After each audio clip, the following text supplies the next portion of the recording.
Hello, ladies and gentlemen. Thanks for tuning in to this very special edition of News Talk by yours truly, Chris Ano, coming to you as usual from the great state of Texas, Houston, Texas, to be precise. Thank you once more for tuning in. Usually, I do not do live broadcasts at the weekends, but today happens to be a very, very special occasion with a very special guest and a very special event that is scheduled to be coming up in Cameroon and Ambazonia in about a month ahead. I am having a special guest tonight, the one and only Archbishop of Cameroon, Bamenda in particular, Archbishop Andrew Nkea, who is joining me tonight from nowhere, but in the seat of the Catholic Church in Rome, the Vatican, to be precise. This promises to be very, very important, a very informative and educative show, ladies and gentlemen. If you are joining by way of the social media, talking about Facebook, you hit your share button and let everybody know the anchor man is not live.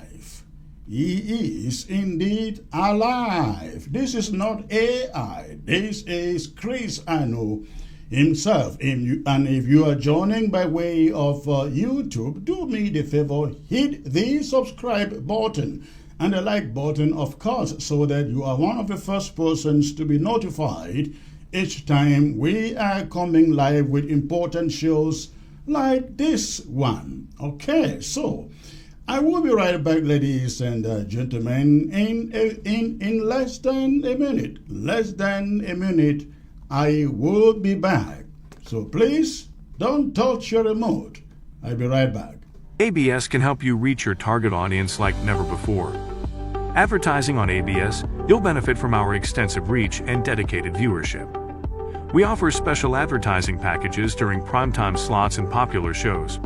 You'll also be featured on our social media platforms, reaching an even wider audience. Don't miss out on this opportunity. Take your business to the next level. Contact our advertising team at absafricatv@gmail.com. All right, thanks for once more tuning in. Before I came to you tonight, I got a breaking story that we had been looking out for the past 1 week, talking about the Hiteto dethroned Fon of Balekumbat, Fon Isaac Chafa of Balekumbat. He just made a triumphant, what I would rightly describe as a triumphant return, ladies and gentlemen, to Balekumbat. You will recall that a few weeks ago, his kingmakers had essentially dethroned him by declaring him null and void in the traditional affairs of Balekumbat. Sorry, not Balekumbat, Bangolan, my mistake. The paramount chief or king of Bangolan, Isaac Chafa, has returned in such a triumphant manner. That happened today, Sunday, March the 1st. And let me take you to Bangolan to see what took place there today. Take a look at Bangolan.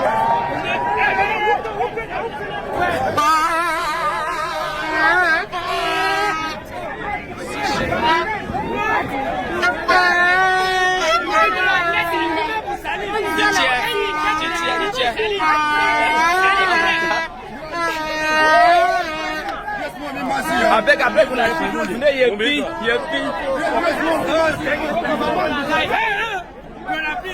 non, mais attends,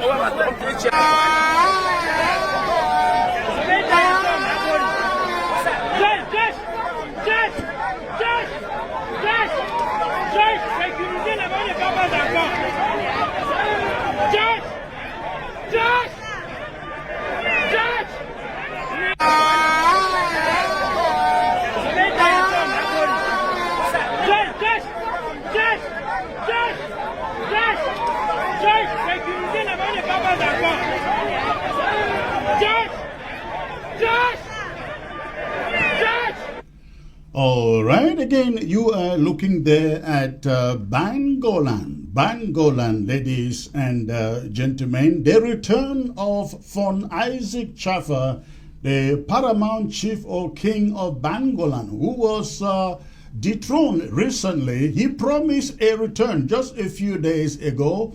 And so finally today, Sunday, he returned indeed triumphantly to Bangolan at the celebration, as you can see there. I do not know, I cannot tell whether these people are just a few followers in the village, but whether they are the overwhelming mixed supporters of the king in the village. But whatever the case, I think to have this number of people gathered on his appearance smacks of some popularity still existing for King Chaffer of Bangolan. We're not going to dwell on this today because I do not have any details other than the pictures I can show you and the fact that Chief King Chaffer, the founder of Bangolan, returned today. On Monday, we're going to be having details of that story. So, that being said, I will take you into the main story of the day, my interview with the Archbishop of Cameroon or of Bamenda, the Archbishop Andrew Nkea, who is my guest today to talk on, have a discussion on the visit of the Pope to Cameroon next month. The date has not been scheduled yet, but I know for sure it is next month. He may be discussing details of that with me. But before I bring in the Archbishop, I have a monologue that I would like to bring and present here before I bring in the Archbishop to respond to the questions that I have for him tonight. And so we're going to do that before I bring him in. Again, this has to do with the visit of the Pope to Cameroon. And this is my talking point. When a Pope travels, the world pays attention. When he chooses his destinations carefully, the world asks why. And when his first major, longest international trip to Africa includes a war zone long sealed off from international scrutiny, then the questions are no longer optional. They are inevitable. Pope Leo XIV has been in office barely 10 months. His only prior foreign visits were to Turkey and Lebanon late last year. Now, from April the 13th to the 23rd, he embarks on what will be his first major and longest international journey to Africa. But look closely at where he is going. Not to Nigeria, home to one of the largest Catholic populations in the world. Not to Ghana, not to Kenya, not to South Africa, not to Ivory Coast. Instead, the Pope is heading to Cameroon, Equatorial Guinea, Algeria and Angola. And among all these destinations, ladies and gentlemen, Cameroon stands out, not for its size, not for its Catholic dominance, not for its geopolitical weight, but for its unresolved election stalemate and the war in the southern Cameroons and Amazonia. That is where the real questions begin. For nearly 10 years, 10 solid years, the conflict in the southern Cameroons has raged. Entire communities have been displaced, villages burned, civilians caught between armed independentists and La République du Cameroon's security forces. Yet through it all, one thing has remained consistent: international isolation. No major political leader has visited Bamenda for 10 years. No high-profile international investigative journalists have been allowed to freely access Buea. The regime in Yaoundé has carefully managed the narrative. It has tightly controlled access to anybody, any person visiting. It has limited foreign observers. It has shielded the conflict from sustained global exposure. And this is not accidental. It is not. Governments that are confident in their version of events do not fear international cameras. They do not fear independent reporting. They do not fear witnesses. So for years, the doors remain closed. Now, suddenly, they open for the Pope, and the Pope only. And the first question is, why? Why? Let us be honest about timing. As the Pope visit approaches, Bamenda streets are being widened, roads are being repaved, infrastructure is receiving sudden attention. The airport in Bamenda is being refurbished, public spaces are being beautified. Optics matter, and optics perhaps are at the heart of this visit. Many observers suspect that allowing the Pope into the conflict zones serves a calculated political purpose to validate the narrative that the war is over, that no mercy has returned, and that stability has been restored. Could this be the message?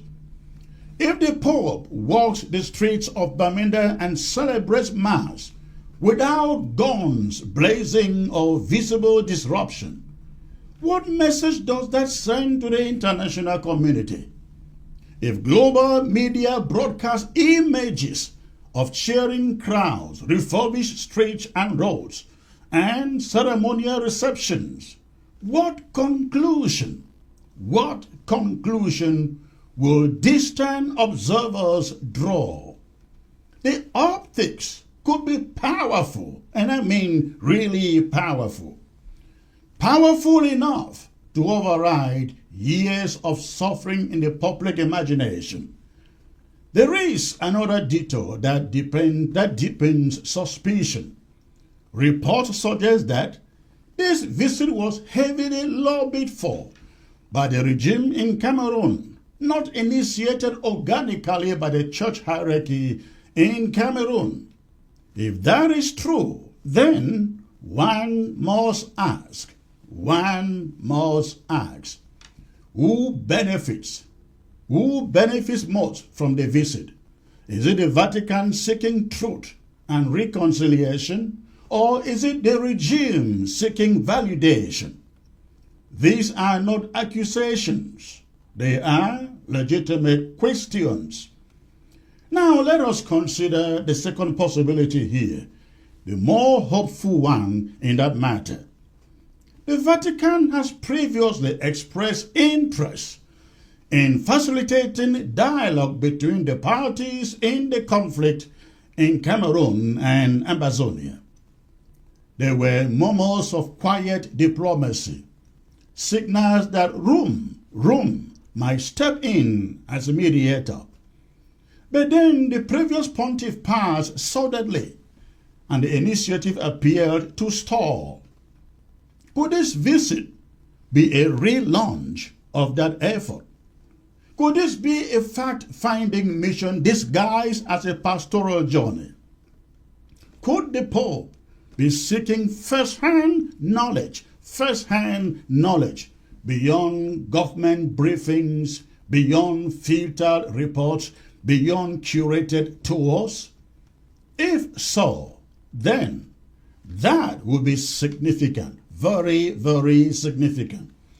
Because moral authority still matters, and the Vatican retains one of the few institutions capable of speaking to both sides without immediate dismissal. But here is where reality intervenes. What the Pope sees and what he is allowed to see will depend largely on those who guide him.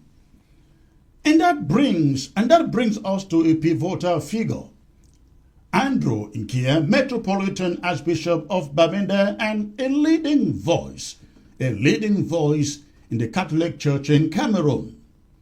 The Archbishop and the Episcopal Conference will play a decisive role in shaping the Pope's understanding of the situation in Amazonia and in Cameroon at large. What narrative will they present? Will they say the war is largely over?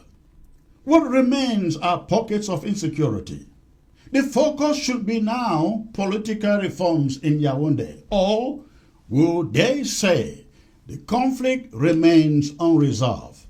The humanitarian crisis persists. Mediation is urgent. Justice and dialogue cannot wait. Will they say this? The difference between those two narratives is enormous. One validates the status quo. The other demands intervention. Let us not underestimate the stakes.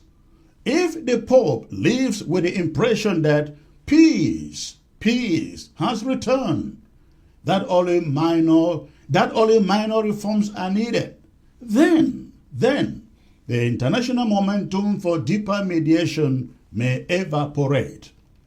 But if the Pope leaves convinced that the conflict remains structurally unresolved, that grievances are political, they are constitutional and historical, then Rome could re-enter the stage as a moral broker. That is why people in Amazonia are watching this visit with suspicion, because history has not given them reasons to trust political theater. For years, they have heard declarations that normalcy has returned, yet sporadic violence continues. Displacement remains high. Deep political mistrust persists.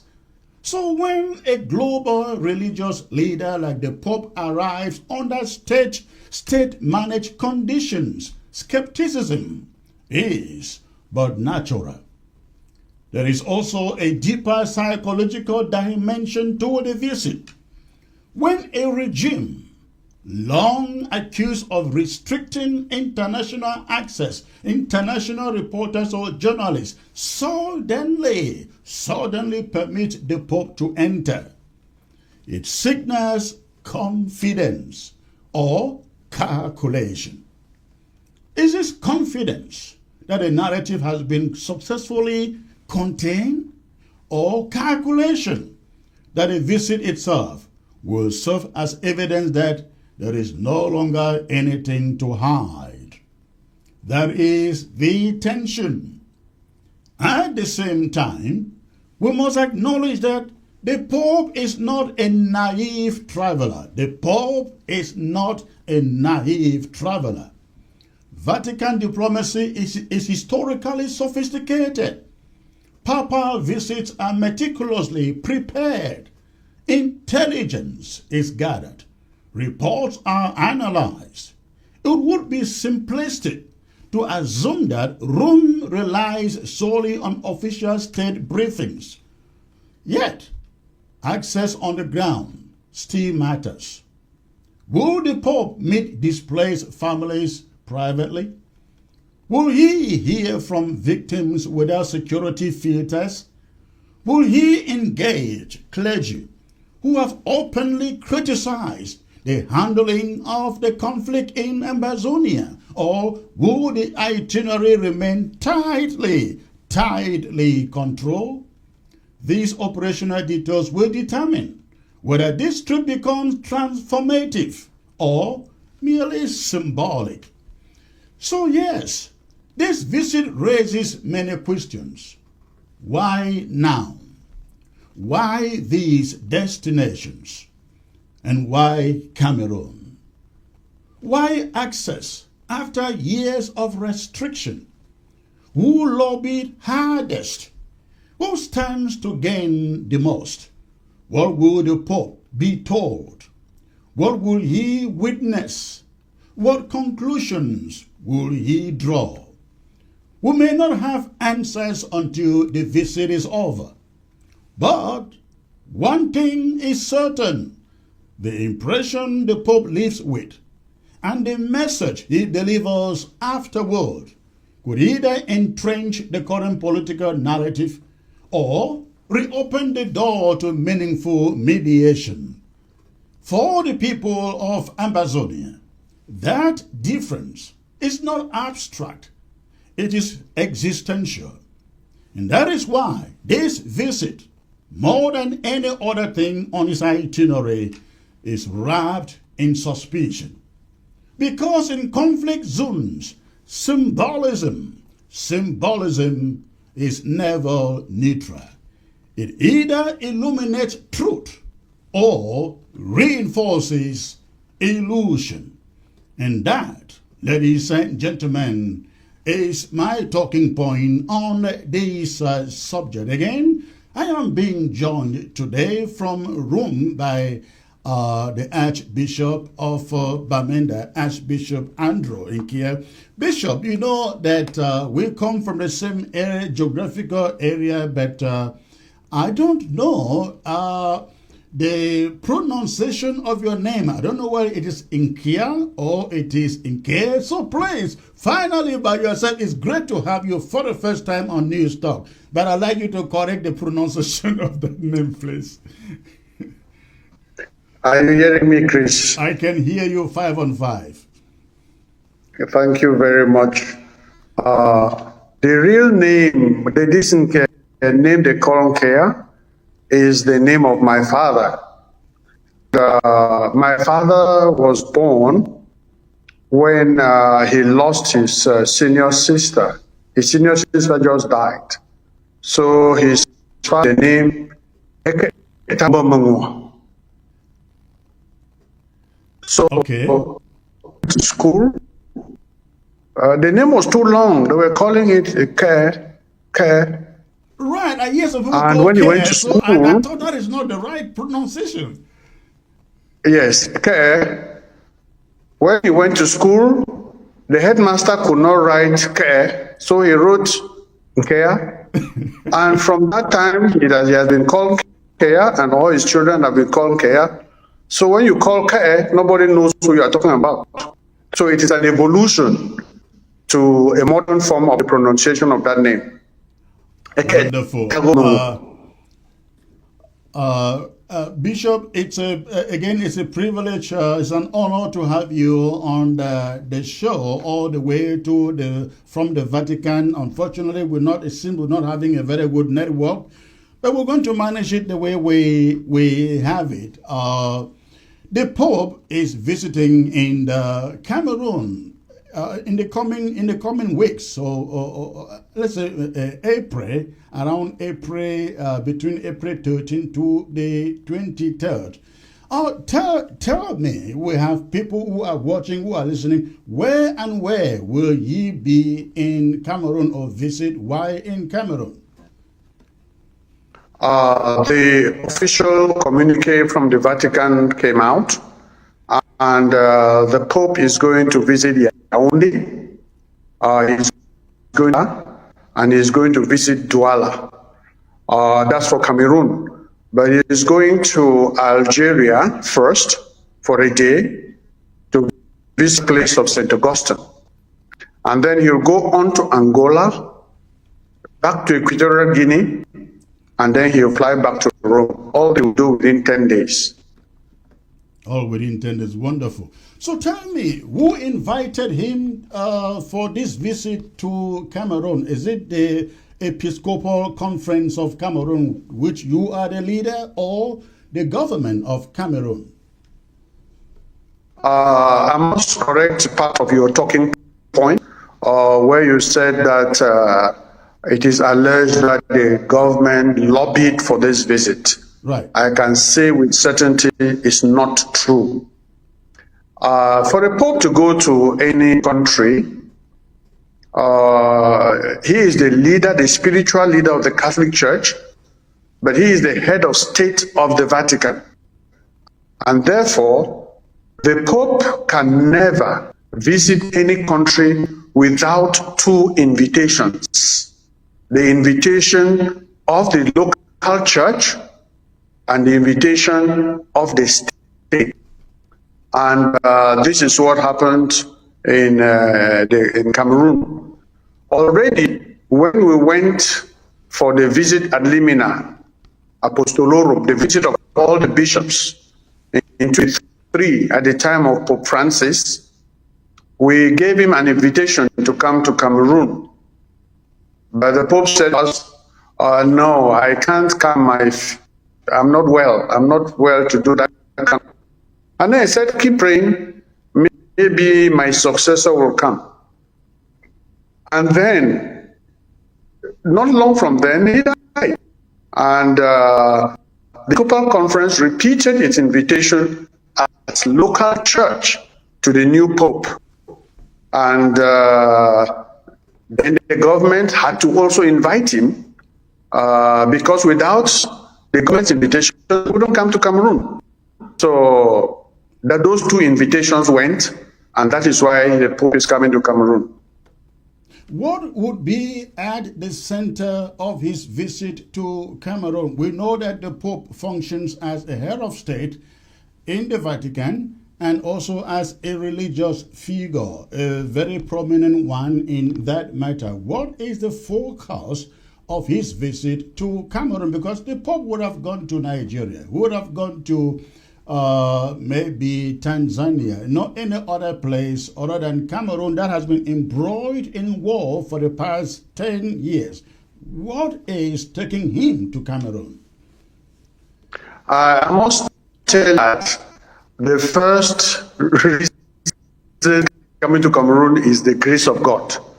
Because if you know how this visit has come about, you will be very surprised. And I will say the grace of God. Cameroon is one of the only countries that the Pope has visited 4 times. There are some big countries in the world that have never seen a visit. But John Paul II, Pope John Paul came in 1985, 41 years ago. And then he came again in 1995, 31 years ago. And on Pope Benedict came in 2009, and now we are having Pope Leo the 14th coming to Cameroon. I will say basically it is a grace of God. It's some favor that God is doing to us. The second thing is that you people would know this, that as small as the Vatican is, it is one of the strongest countries with regard to world diplomacy and intelligence. And some of these things is the Pope's decision where he wants to go. And therefore, I must tell you openly that there is nothing happening about the crisis in Cameroon or the situation in Cameroon that the Holy Father does not have first-hand details. And all those things may have helped him to shape he arranged his visit to Cameroon. So he is very, very well informed. And the Pope is not the kind of person you will send a truncated information to. No, he has first-hand information about everything that's happening. He is well briefed. So give us his itinerary arriving in Cameroon. Is he going to Bamenda first, Douala first, Yaoundé first? Who is he meeting first? No, as a head of state, he flies into the country, he must be welcomed by the head of state of that country. And the very next day, he's going off to Bamenda. So that is more or less the kind of program that is. So you fly into Douala, Yaoundé, and fly out of Yaoundé. Okay. How long will you spend in Bamenda?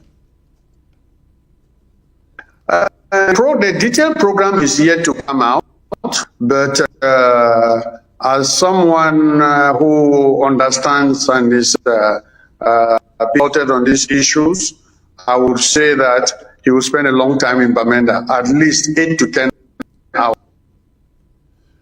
Okay. I'm sure, Bishop, you listened to me in my monologue talking about the questions and the suspicions of the people, especially in Bamenda and the southern Cameroons as a whole. And justifiably so, considering the war that has raged there for the past 10 years.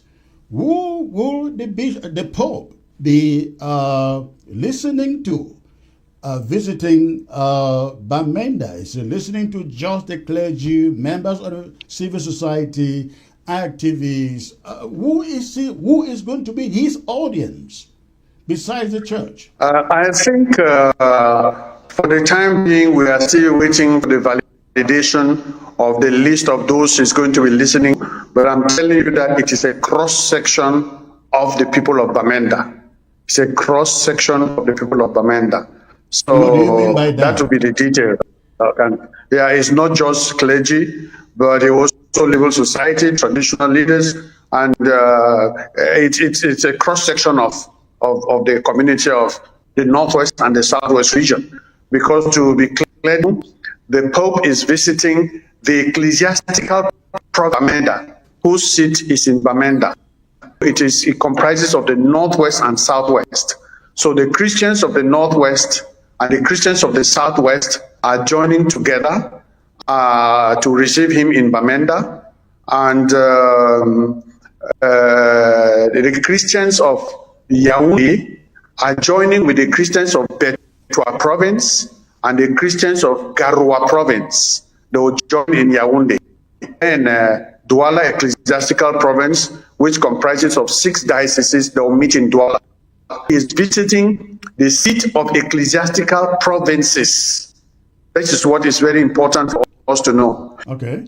Visiting Bamenda is the ecclesiastical province of Bamenda, which comprises Kumbo, Boya, Manfe, and Kumba plus Bamenda.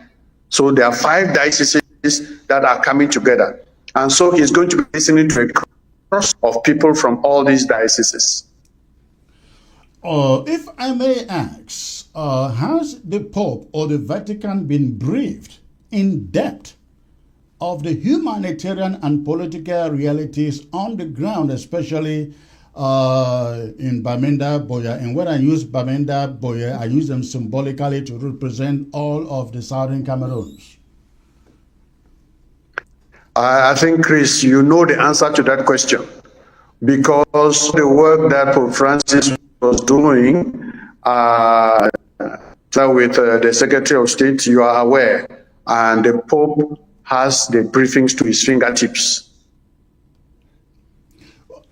Okay, well, that will be great. And what do you expect Pope Leo to be emphasizing to the people of Cameroon, most especially the leadership of Cameroon during his visit? Is it peace? Is it unity? Is it governance? Is it social justice? Is it religious liberty? The Pope is coming, and he, as I say, he is visiting these various places, and each visit is determined by the circumstances of that particular place. In Yaoundé specifically, he will be talking about the things that concern good government, and he'll be talking about things that concern unity, and he'll be talking about interreligious dialogue, because Garoua province is going to be there. Definitely, in Yaoundé, it is economic revolution, economic justice, and care for the youth, young people who are unemployed. And in Bamenda, it's going to be, these are the themes that have been suggested, but the Pope is ready. So he will do what he wants, but these are things that have been suggested. Bamenda, of course, peace is there, justice is there, reconciliation is there, and of course, dialogue, solution of problems. So this is more or less what they'll be looking at in these places. I want to get it directly from your lips. Will the Pope be addressing directly the government of Cameroon, the situation that has, as we all know, been for 10 years, talking about a conflict? Will he be addressing it to the government of Cameroon? And if so, what do you see him saying to the government about it? You see, Chris, as I saw, the Pope has the situation of the country to his fingertips. One thing I know is that they are going to be he will meet the head of state one-on-one. That is very clear. What he will say there, I don't know. It will be head of state to head of state. I don't know what they will discuss there. And secondly, if he's talking to the political and diplomatic committee, then we will all be opening our ears to hear what he will say. The Pope has addressed all kinds of communities in all kinds of conflicts. So he knows what he will say. I don't know what's in his scripts. But definitely, you said in your talking points that no major leader has come to Bamenda for the past 8 to 10 years. Right. Chris, it is a big and significant thing to all of us that we have a leader of this magnitude coming to Bamenda. There will be more than 100 and something foreign joining him. And what can you hide in that kind of situation? And if the Pope is into a war-torn zone, it is a very, very big blessing for all of us. He knows why he is coming. And that is why some people say, oh, why is he coming when the war is still on? Or why is he coming? And I say to them that if Bamenda peace, we will not need it. If we were doing so well, everything was going on fine, what is he coming to do? But if things are still the way they are, and he has decided to come, it means he has an agenda. Let us just give him his chance to do his Supreme Pontiff and as head of the Vatican. Then we are going to see the fruits of that visit. But I'm sure, Archbishop, that you understand when people are questioning the raison d'etre behind the visit, considering that Cameroon has for over about 5 years now been preaching no mercy is returning, no mercy is here, only a few disgruntled elements still in the bush. I will ask you, Bishop, you are on the ground and you know the situation better than even myself, who's also in the middle of it. Has no mercy returned to Bamenda and the episcopal jurisdiction that you govern in Ambazonia? Has no mercy returned? Chris, if mercy has returned, I'll be misleading you and the people who are listening to me. You are aware that 2 months ago, 6 of my priests were kidnapped and stayed in the bush for 3 days, and one of them was kept for 14 days.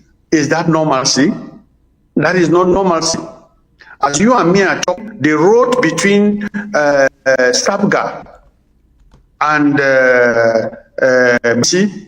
is no longer used by the Kumbo drivers.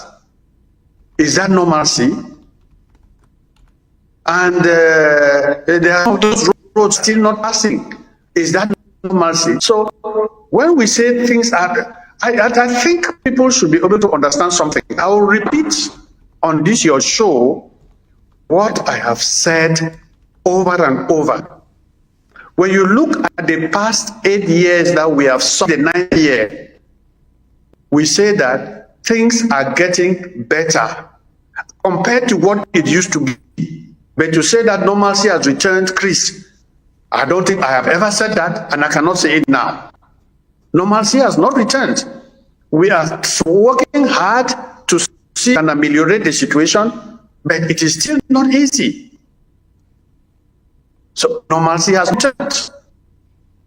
Thank you. So then I'm sure you understand when people are asking questions, when people are having suspicions as to the wisdom behind this Pope's visit. You find Bamenda has been neglected for years. In fact, I did a documentary called Bamenda Lies in Rubbish. Bamenda Lies in Tatters, referring to the abandonment that has become of Bamenda for the past years.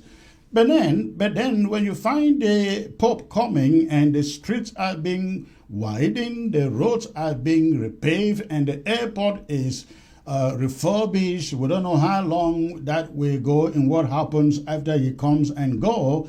But when you see these things happening, it is a PR campaign that the regime wants to present out there, knowing for sure the Pope is coming with hundreds of international reporters.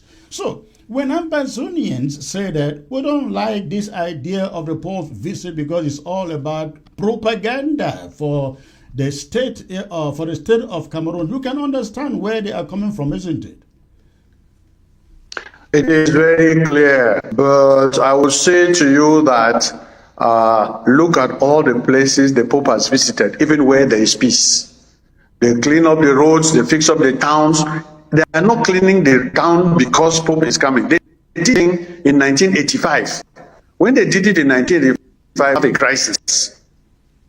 Always when the Pope is going, you see, they think that many Cameroonians always think that somebody must fool somebody. We are dealing here with a strong intelligence agency. How can you fool the Pope? How is that not? Before the Pope leaves here, he doesn't know what is there. So you think that is cleaning the roads, that will make the Pope think that is the best city in the world. The Pope has the situation in his fingertips. And that is why I'm saying that if I had my way, I will say that the Pope should come the next 5 months and he should visit Jerusalem. And after 5 months, he should come again and visit Indian. Another 5 months, he should come again and visit Kupe Maniguba and Manu. When the airport is cleaned or the roads are cleaned, it doesn't even where he goes. But I'm telling you that the Pope knows what he's looking for, and he knows what he's coming to see and what he's coming to say. No Polish anything can deceive him. So people should allay those fears and take the opportunity of the moment and be able to see how they can make themselves felt and heard.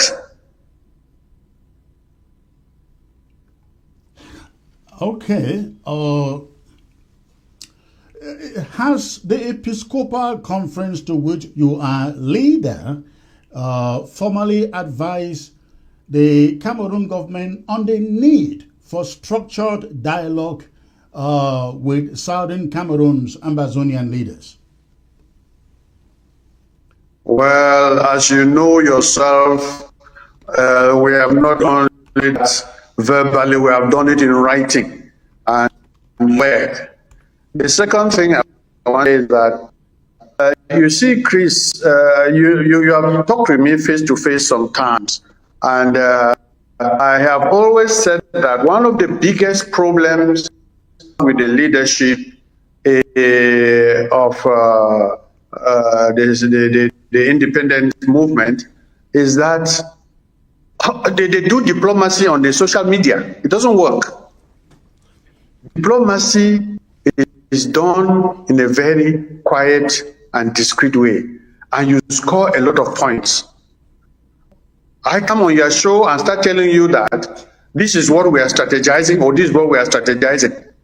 People are adults, and if you look at the diplomacy around the world, diplomacy is quietly, and they go for results. It is not popularity. I can stand up and say anything, and the world I have no results. I am result oriented. And therefore, what we should do is not blow trumpets and make noise on the corridors, but see how mercy we are carrying out can bear abundant fruit. And this is what we should be involving ourselves in. This has done a lot, and the conference is still doing a lot with regard to the Pope's coming. But things that I cannot say here now, because saying here now, you antagonize the other side that is supposed to take the moves that will bear the fruit. No, I completely understand you, but you know, you yourself, you have been in the middle of this. There are those who accuse you of not doing enough to get the government to do something and this crisis.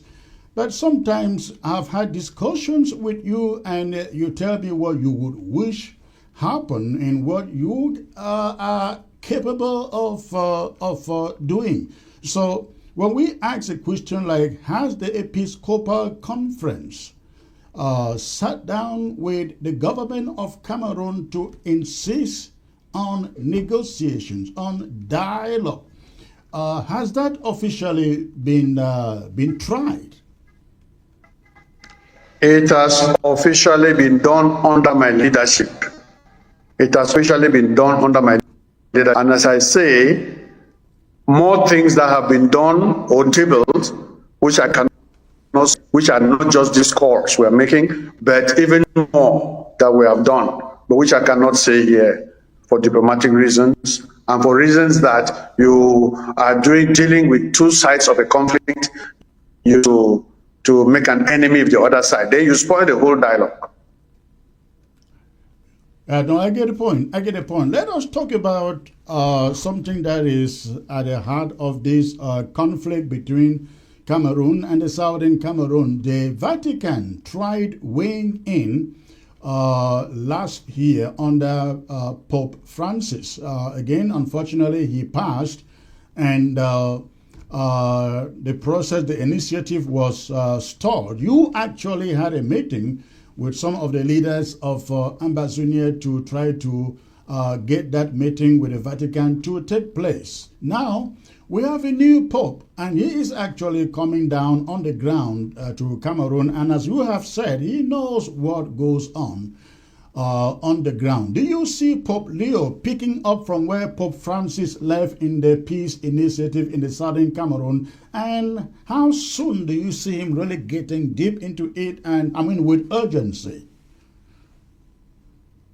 I think for you to know that he is already in it, proof that he is coming to Cameroon and to Bamenda. Pope Francis tried to do his best on that issue, but then he passed.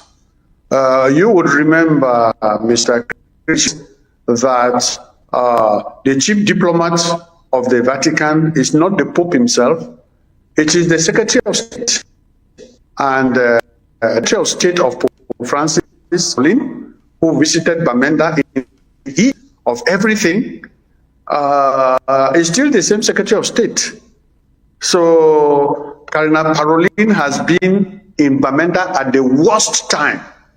That day, you know yourself, there was a heavy ghost town, and more than 10,000 people came on Dock and Ginicon, all came on foot.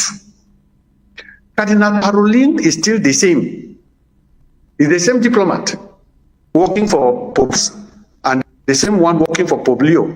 So nothing has changed really, and diplomacy will continue even in a stronger way. And coming to Cameroon, there is a big step for this thing, this diplomacy of the Vatican to take even a level. And remember, the Holy Father has his apostolic ground, who is his ambassador. And the apostolic nuncio has been to Bamenda within 3 years, five times, Mr. Chris. 5 times. So this is what we are talking about.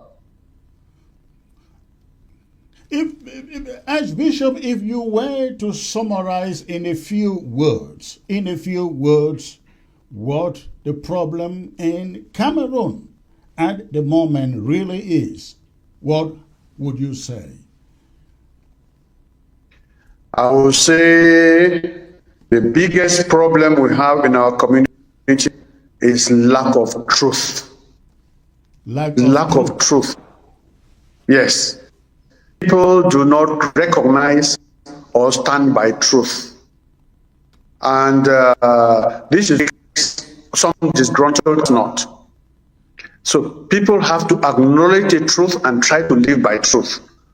My predecessor, Archbishop Paul Vetzekov, of blessed memory, said one time that lie telling had been instituted as a national, and this is the problem, that white is black, black is red.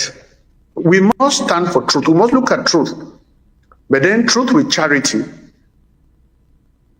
not trying to dehumanize others, but trying to see each person as a human being, living by the laws of nature, creation, and having blood in their veins. We live by truth. And this truth will make everything clear to each one of us. Too many things are going on that everybody wants his version. Whether the version is true or not, he wants to put his version. Truth is what will set us free. So who are you directing this to? Cameroonians, all levels, Cameroonians, including myself. You mean the Archbishop has not been telling the truth? That's why I say Cameroonians, including myself as a Cameroonian, should try the truth. All right. Let's not go deep into that. But in Cameroon, Archbishop, there is also the political situation. Elections took place October 12th, and there has been no end in sight to the challenge to the result of that election. Isai Chiroma has since taken refuge in the Gambia. And on the ground, the government seems incapable of moving forward. They were supposed to announce local and so-called regional elections for this month. Right now, they postponed it kind of indefinitely. And then a new government has not been formed about 4 months after that election. And now we are also hearing of some constitutional revision, constitutional change. With the authority that the Catholic Church has, if you were to address this situation to Yaoundé, the power brokers in Yaoundé, what would you be telling them, sir? One thing I must say to you and to those who are listening is this thing seems to be a pattern. It seems to be a pattern in Cameroon. When the elections took place in 1992, presidential elections, Mr. Biya was proclaimed the winner, and John Frundi protested and claimed to be the winner, and that's when we suffered the first lockdown and the shutdown of the whole of Bamenda. And after Frundi, when Mr. Professor Kanto came, again, Mr. Biya was proclaimed winner, Kanto claimed victory. And now Mr. Biya has been proclaimed winner, Chiroma is claiming victory. Cameroonians are behaving as if this is the first time they are hearing this. It has been a pattern over the years. The second thing is that the Episcopal Conference put out on the 1st of March about the elections in Cameroon. And we put out that letter, and every bishop conference signed that letter. What we expected of the elections and what kind of president we hope our country. That letter was published, and that is the social teaching of the Catholic Church. And the elections took place. The The government does not consult the church, at least since I've been president, on political decisions. We hear those decisions like on the news.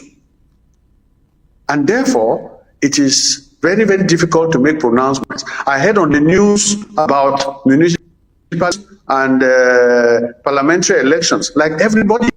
So I cannot make pronouncements over things I don't master. I cannot do that. Another point I want to bring out very, very strongly is that, you see, I understand Cameroonians. When they get a frustration so high, they say any drowning man can hang on a snake.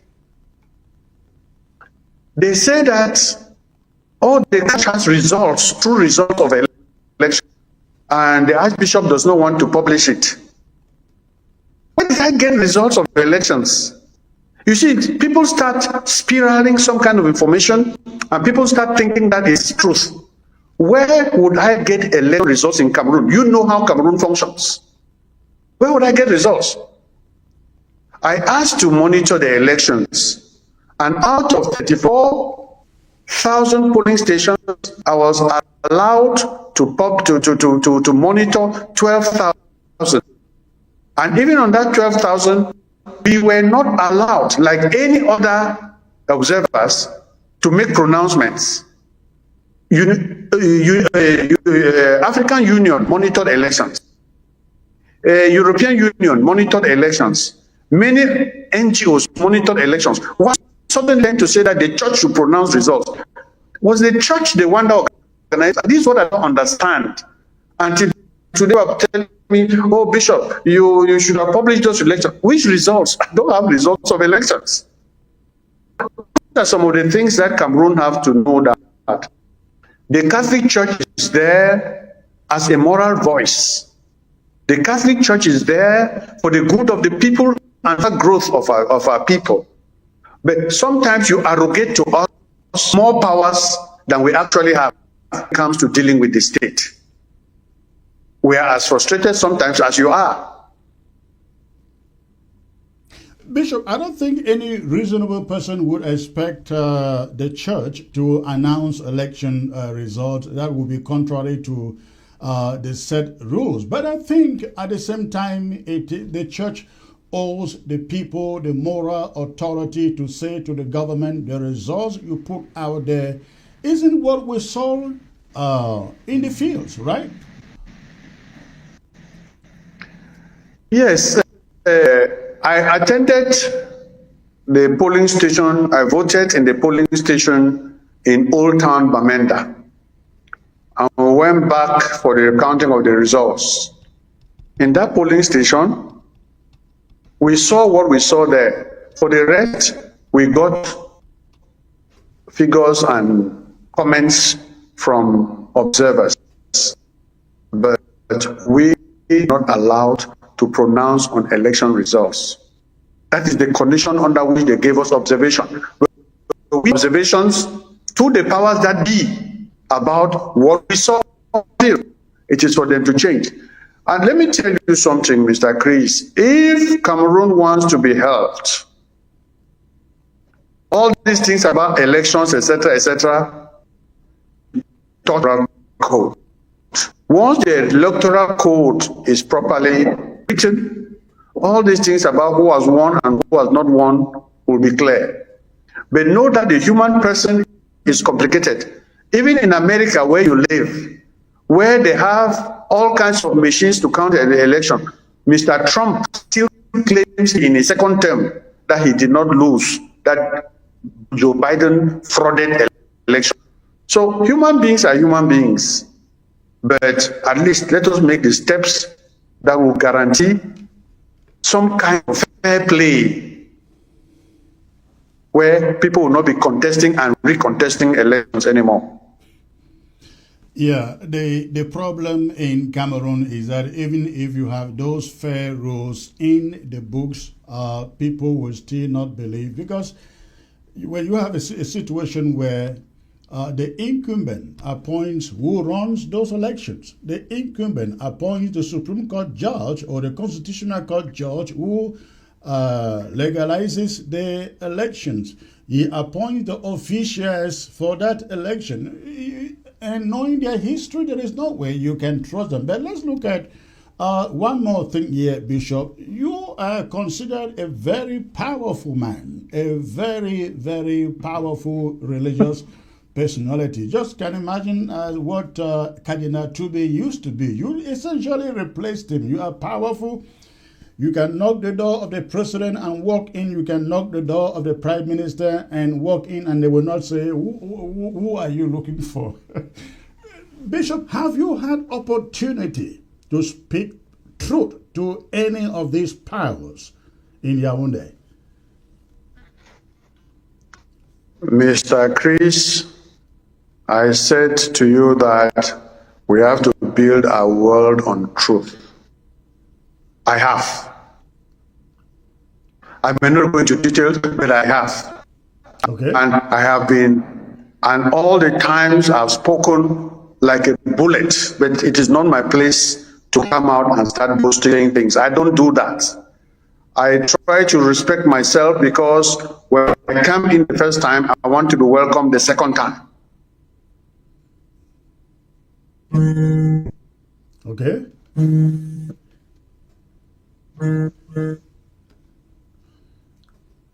So you have tried, and I guess going backwards seems like you are becoming a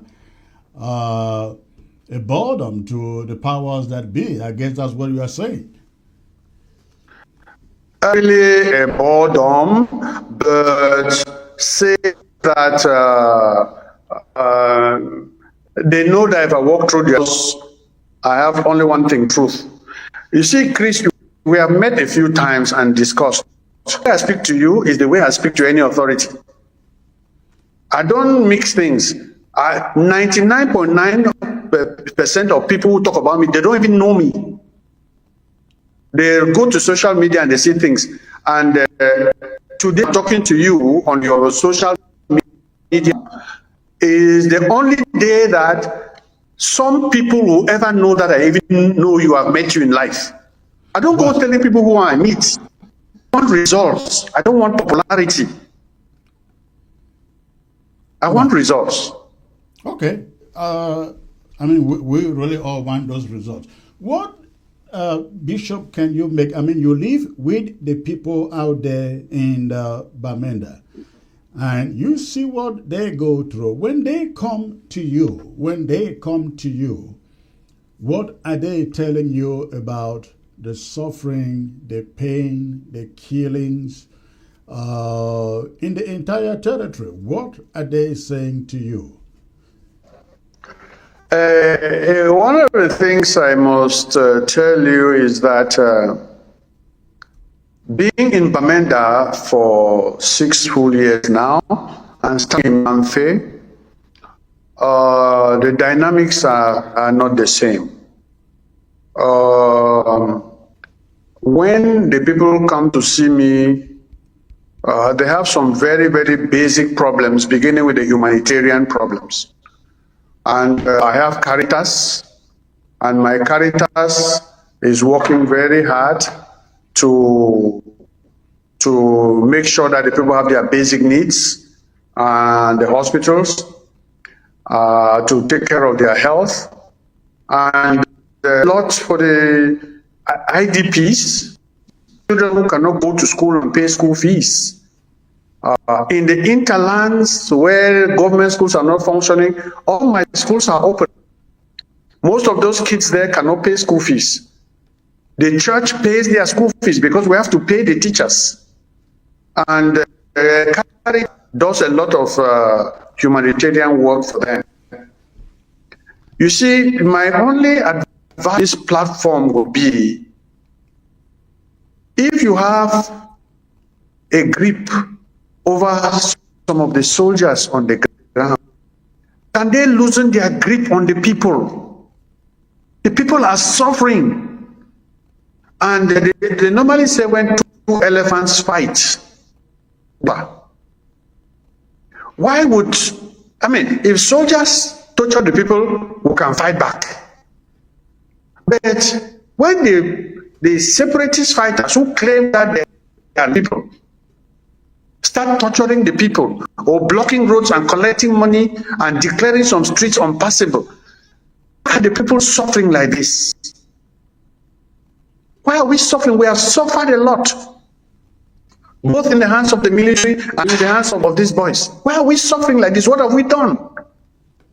We have a legitimate to live our lives like every other Cameroonians or live in the country. But they should not torture us like this.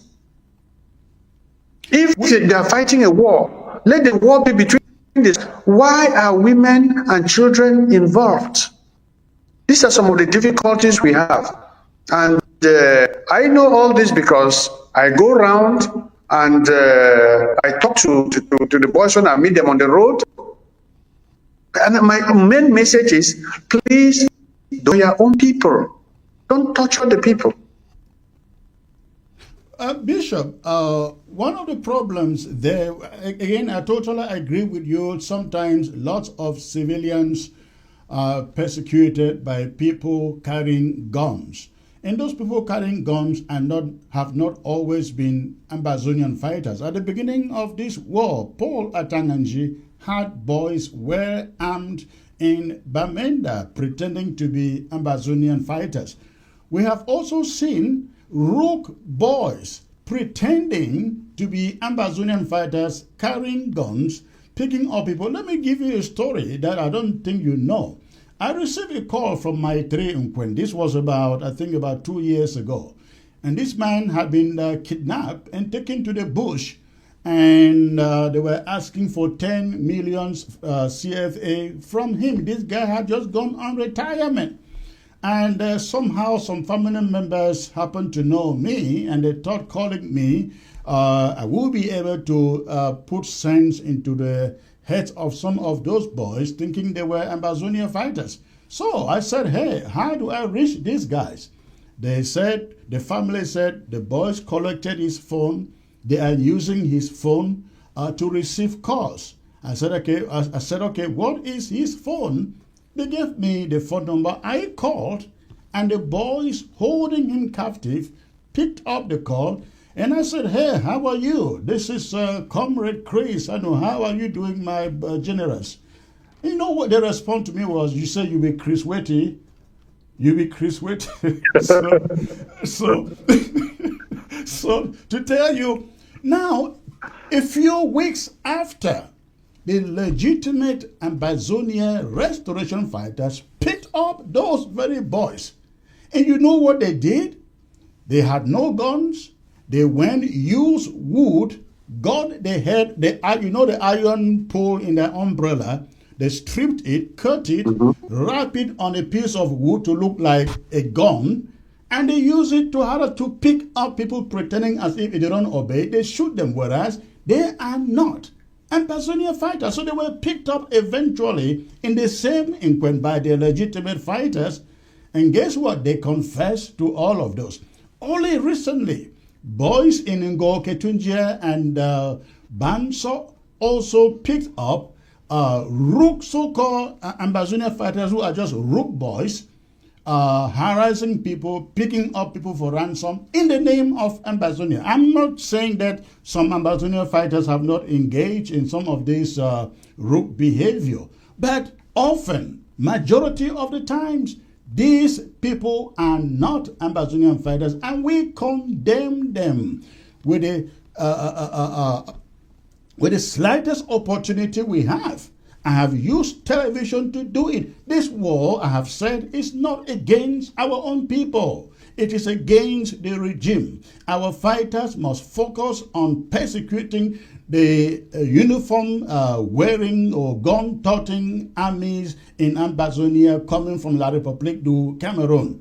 But again, I agree with you and I sympathize with what is going on. There is general trauma, there is pain, there is suffering out there on the ground. But unfortunately, it's a war situation and you cannot vouch on some of these things, especially when it comes to security. But Bishop, if I may ask you, How do you address the situation on the ground? Do you think Ambazonians, these boys, the legitimate ones, they fight a just cause? Chris, I'm surprised you're asking me this question because go back to 2016 when things started. Go back to our memory address to the head of state of government of Cameroon in December 2016. I don't think anybody, any of you, has enunciated and elucidated and answered that problem the way the bishops did at the time. When we did that, we were dragged to court. We were all in court. So you cannot ask me this kind of questions. At the time we wrote that, we wrote it conscience. But the thing has been hijacked. We never intended an armed conflict. How this thing went into arms and spiraled into where it is a very, very regrettable situation. But it's clear for us. We put this down and our memorandum still stands the test of time. It is regrettable and you are very correct, but the burden is not on those carrying the guns. The burden should be on those who refuse to sit down to say, what is the problem? We can fix it, isn't it? You see, as I say, I like to say my things very clearly. We know that when a situation of war comes out like what it is in Northwest and Southwest, there's a lot of manipulation. And that the mistake that happened is that people started fighting for posts and the preoccupation now is who is in charge than the cause of the people. And this in charge matter is very, very destructive. Because when ambition enters, service disappears. And this is the problem. And the leader I've spoken to, whose name I don't want to call, of the independence movement, who told me I can sit down for dialogue, except the day I sit down to sign independence papers. A leader say I can never sit down for dialogue. Dialogue is a give and take. Hold your positions, but move to the table. And when you sit around the table, the other person and listen, and the other person listens to you. So while we are trying to get this dialogue, we are also trying to talk to some of the separatist leaders to say that dialogue, open-minded. Don't say if this and this does not happen, I'm not going for dialogue. No, let us see how we can sit down and let the table. Don't be quarreling outside and refusing to sit at the table. For me, this is very important. Go to the table. And we are hoping that sooner or later, something will happen. And we can never say never. Something will happen. Dialogue is called, or this dialogue has to take place. Go to the table. Talk around the table. You can disagree and walk out of the talk, but go to the talk.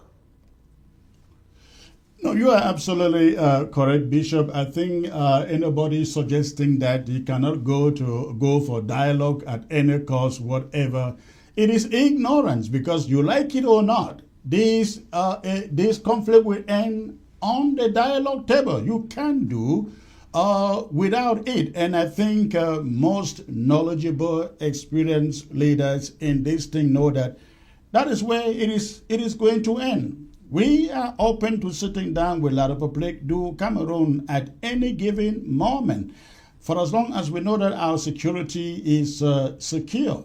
We want it. We want it even tomorrow. And let me assure you, anybody who says he doesn't want to sit down and dialogue, the majority of us who know that dialogue is where it ends, we will be there and we will negotiate Ambazonia, because we know that is what has to be done.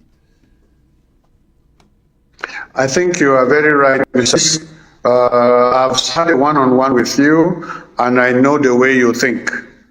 And it is that is why I say that with the coming of the new Pope, we continue our initiatives and where it leads us to. And we continue to be open.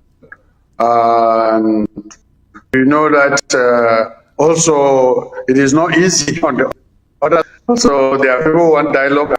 I'm not too keen. So the thing is not an easy game. It's not as straightforward as it seems to be. Or just like it's on your side, it's true on the other side. So we have to keep going slowly.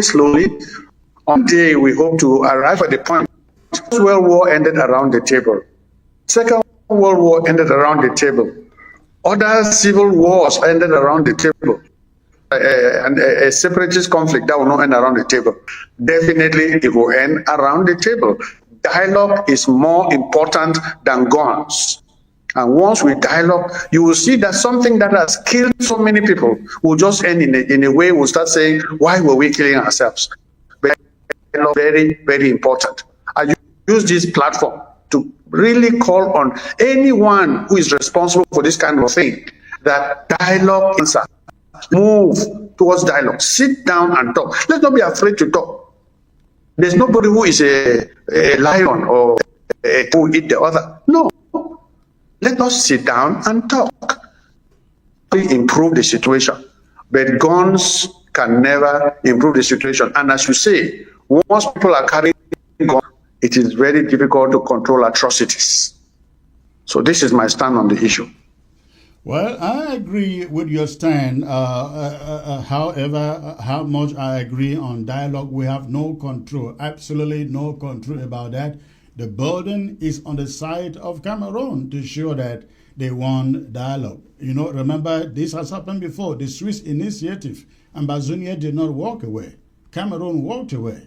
The Canadian initiative, Ambazonia did not walk away. Cameroon walked away, and they even pretended they were never there. They sent no representatives there. When we know this thing, the Prime Minister was fully behind it. In fact, I learned of exactly what happened. The Prime Minister got the communique emerging from Canada and was preparing a press statement with the Emmanuel Rene Sadi when suddenly they sent somebody, after preparing the press statement, they sent somebody to deliver by courier to the presidency. And the moment it got there, Ferdinand Ngongo intercepted it and stopped it from reaching the president. So this is the problem, Archbishop. Ambazonia, the overwhelming majority of Ambazonians want dialogue. But you cannot dialogue among yourselves. You dialogue with the other party. We are still to see that from Cameroon, and which is why I really want to see this visit by the Pope be used to exert some pressure on that regime to see that the Vatican is back into the middle of this. Yes, you see, I think, like I said to you, one of the reasons why the church has lived unbroken for 2,000 years, in spite of the odds, is that we know how to manage our secrets.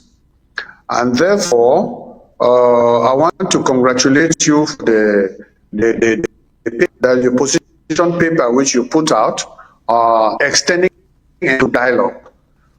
I hope that those who are in your group agree with some things on that paper, and that you have sent this paper B, and that will be a step towards dialogue. Dialogue is not an event, Mr. Chris. Dialogue is a process, and therefore you try slowly. This one does not. You change strategy slowly. It doesn't work. You change strategy. So now, I don't think you could have sent paper out 3 years ago, which means that things have happened to you that you have thinking. And so let us keep going slowly. I'm very convinced that one day we reach where we are going. And again, you understand how governments function. When you start too much pressure on government, government must show you that they are government. So let their pressure be quiet and diplomatic. All right. Bishop, I'd like to take you to a statement coming from prison, from precisely from somebody you know. The person's face you find on your screen there. He is your friend, as I'm told, that talking of Abdul Karim Ali. Abdul Karim has wrote an open letter to you from prison. You know, he has been in Nkea now for years. And Abdul Karim wrote to you, Archbishop, and he said, the church holds leverage. No army or assembly can match. History keeps proof. Do not, sir, he says, let this visit be always song and vestments. Do not let the Holy Father's visit be remembered only for song and vestments while the people continue to bleed. Cease fire, he says, release of prisoners of conscience and engage in meaningful mediated dialogue should be the mission of this Pope's visit. And he concludes, the blood of the innocent cries out from the soil of the southern Cameroons. My spirit is unchained. My hope rests with the Lord and with your courage. That is Abdul Karim Ali writing to you an open letter from the gulags of Nkea. Archbishop, what would you say to make Abdul Karim feel like he has been heard? It appears that we lost the bishop. I hope he is able to reconnect. Bishop, if you are hearing me, log out and log back in. Log out and log back in. Okay. Are you still there? Okay, you are back. I can hear you now. Did you hear my clip from Abdul Karim? But take it again. Did you hear what I read from Abdul Karim's open letter to you? No, I didn't hear that. I was off. Okay, let me see. I can get that. Abdul Karim put out an open letter to you on the occasion of the Pope's visit, and he is pleading that this Pope's visit do not just go in the vain. Let's see. I can find that letter and read it out to you. I think I lost it, but he is essentially saying, Bishop, do not let this be a wasted opportunity. The Pope's visit to Cameroon and Bamenda should be able to exact from the regime in Yaoundé freedom to prisoners of conscience and so on. Just so he knows that you heard him, what would you say to him? There is something we say, you preach to the converted.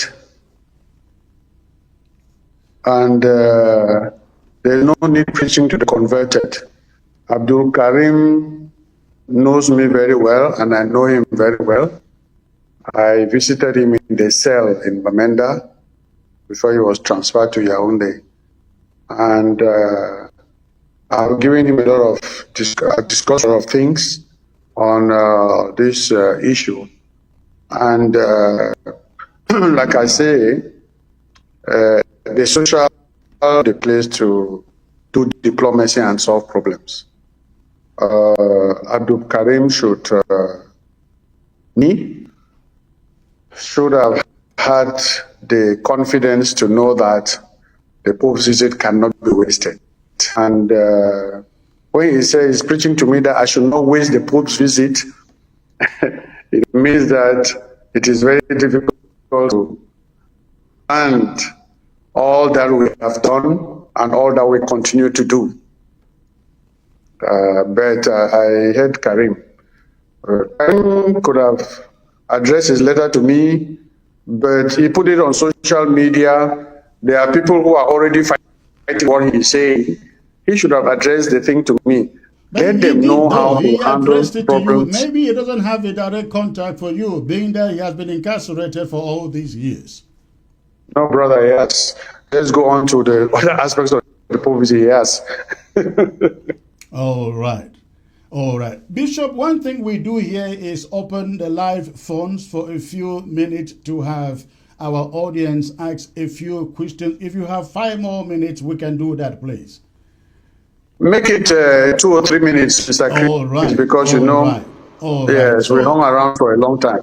All right. So, ladies and gentlemen, at this moment, I'm going to open the phone lines. If you have a question or a comment for the Archbishop tonight, call that number on your screen. But before you call, make sure that the volume of your television set is shut down and you focus on your phone. As you have learned, the bishop doesn't have lots of time here. So when you call, go straight to your question. Go straight to your question. The phone line is open. It is there on your screen. Bishop, while we wait for this calls, if I may ask, how does the Pope's visit, how do you think the Pope's visit transformed the episcopacy in Cameroon? First of all, it is the first time that a Pope is going to Episcopal and he's going to address the bishops. I think he's going to be encouraging us. No, but to hear what he's coming to tell us. But the biggest thing above all is that he is coming to us not only as Pope, but as a brother bishop.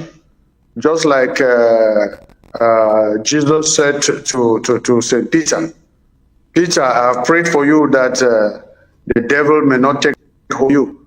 And when you are strong, strengthen your brothers. So he's really coming to strengthen the bishops of Cameroon and deepen the brotherhood that which the episcopacy that we share with him. Wonderful. Okay, the phones are ringing. Let's get there and let's take the first caller here. Hello. Am I online? You are live. You are live, sir. Where are you calling from? Yeah, it's Metro Alex Lisinga calling from London. Okay, good to hear your voice. What is on your mind, sir? Yeah, well, I followed you a little bit from the program. I just want to ask a little question to the Archbishop. Greetings to him. I want to ask, he's talking about dialogue. I was in the major national dialogue. It was a fix. Before I went there, we were invited to the major national dialogue to talk about, on the invitation, the problem in Northwest and Southwest, full stop. And I made it clear that was what was written on the invitation. And I made it clear in the decentralization committee that we were not here, we were not invited to talk about the 8th region. It is there on the invitation. I presume Archbishop must have seen that invitation. So the point is, we went there, we're talking about something else, and there was already a fait accompli of 8 committee. We were never consulted about those committees. My point is simple. I believe in dialogue, but however, how can you dialogue with a regime, with a government that is being controlled by France? France control our monetary policy, manufacture our money supply, determine interest rate, inflation. Yeah, could make the question brief so others can Mr. Biya, the de facto president of Cameroon, in short, is Macron. Mr. Biya hasn't got certain powers to determine certain things. If you look at the cooperation agreement of 1959 between France and La République du Cameroon. Thank you very much. Okay, and so if don't go, what is the question to the bishop? The question is, Mr. Pierre haven't got power to dialogue about certain issues when it comes to like the form of a state. Last time it was Mr. Macron that said they should give decentralization. The videos are there. So how do you dialogue with somebody who haven't got that power? That's the question. Thank you for the call. Archbishop, is that what you have witnessed on the ground? That is a very difficult situation. I don't master that. So I wouldn't be able to answer that. I don't know who masters what, but I am convinced, as I said before, that start with grand national dialogue. Very soon you reach small national dialogue. Very soon you reach personal dialogue. Patience is very important. Patience is important. Right. So let's get to the next caller here. Hello. Hi, good afternoon, Comrade Chris. Good afternoon, sir. Where are you calling from? Yes, I'm calling from the state of Indiana, and I just have one question to the Archbishop. Okay. Yes, salute to the Archbishop, and we are glad to see you come on this show today. So, is there any way, since you are able to talk to the Amazonians and to La Republique, to get an invitation for some of the Amazonian leaders who are able to travel and meet with the Pope while they're in Cameroon as a special guest for the Pope without being harassed by the government? Without being harassed by the government. Okay, thank you. Let the Bishop answer, please. Thanks for the call. Bishop, please. That point has been noted and will be tabled to the authorities. Okay. All right. Okay. We will leave it there. We will leave the calls there. But Bishop, before you go, I realized something about you. And I'd like you to hang there for a second. Watch this clip. Watch this clip that I'm about to bring to you. Please, a second here. Let's get this caller. He's been trying to reach you. Hello. Hello. Where are you calling from? I'm calling from Ground Zero. Okay, what is on your mind? What is your question, sir? Yeah, Chris, I just want to talk about the visit of the Pope. Okay, briefly. Yes, all of us know that this is not the first visit. It's not even the second. It's not even the third. This is about the fourth visit of Pope to Cameroon. And when you see well, you will see that most of the visits are coming after when there is pressure in Cameroon. So I just consider as the Pope is coming to support the La République du Cameroon to come out of this trouble, this trouble that they are going through now in this situation, especially the past election. That is my take on the visit of the Pope. All right. Okay. Thank you. Thank you for calling. I think the Bishop has touched on that already. Bishop, before you go, again, I'd like you to take a look at this clip here. Something I observe about you. Take a look, please. Unfortunately, I'm not seeing you. All the time when we're talking, I've not been seeing you. Okay, I know the clip.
All right, all right. Bishop, I didn't know you have such a wonderful swagger there in dance. You can dance.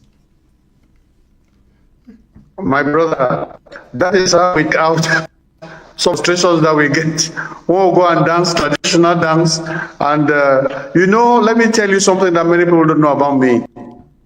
I grew up in Banso land. And therefore, dancing and dancing, I did that from childhood. I learned to dance this thing when I was a little boy. And so this is a kind of a nostalgia when I go to dance samba. And I think I remember this when I was a little boy dancing in Banso land in Kumbu. So that is the background, how I got to know samba, how I got to like it, and how I got to be dancing the way I'm doing now. Wonderful. Well, I watched that, and that was quite interesting to me. You know, there are many years ago, the Reverend Father wasn't expected to dance traditional dance. You know that. I know that, but I think this is the impression we're trying to change. That Christianity has been enculturated, and actually baptized Samba as the group of St. Francis Xavier, and they are very, very in the church. All their meetings now, they hold them in the church premises. And I think they are very, very good assistants to the work of evangelization that I do in Bamenda. All right. Bishop, it was a great time having you here. We are looking forward to see what happens to this visit to Bamenda of the Pope. Thank you for finding time to join me, sir. Thank you. I wish you all the best, and we'll continue the dialogue until we get dialogue. Thank you. Absolutely. Thank you. Thank you. You have a great night. All right, ladies and gentlemen, that was Archbishop Andrew Nkea joining me from Rome this evening. Again, normally I do not do these shows on Sundays or weekends, but because of his availability, I had to figure out time to do that. And I want to believe that this has been informative and educative too to all of you watchers out there. I look forward to coming back on Monday, and when I come back on Monday, I will be discussing the triumphant return to Bangolan of the Fon Chafa Isaac. He returned to Bangolan today. And so Monday, we're going to be talking about that. Thank you for tuning in tonight. Again, I look forward to seeing you on the Monday. Good night.